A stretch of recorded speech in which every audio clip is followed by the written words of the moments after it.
All right, so these are your leg curls. Usually you'll see two different types of leg curl machines. You'll see the seated leg curl or your lying down leg curl over here. So those are the two different types. I'm gonna show you how to do the sitting down first. So usually on the seated, there's three different adjustments. You'll have one for your seat, you'll have one for the lat, and then you'll have one here coming in for your height. And then the last one is gonna be for your range of motion coming up and down. There's four adjustments. So for me, I think this should be fine for me. So I'm gonna sit down, throw my legs up and over first. From here, grab this little lever. A trick for this, because sometimes it gets stuck, lift it up a little bit and that'll pop down a lot easier for you. From there, you're gonna point your toes, keep your feet shoulder width apart.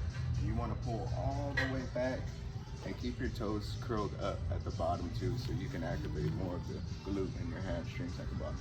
From here, you're gonna allow it to come slowly back up. Take a breath in and exhale. Coming down, pause at the bottom again, and nice and controlled back up. All right, so that's just sitting down. The next one is your lying down leg curl. So usually on these, you'll see one adjustment, and that's just for the back, depending on how tall you are. For me, we're gonna bring that up just a little bit. So from here, I'm gonna lay down, chest down, handles to hold on to, so you can pull yourself forward a little bit.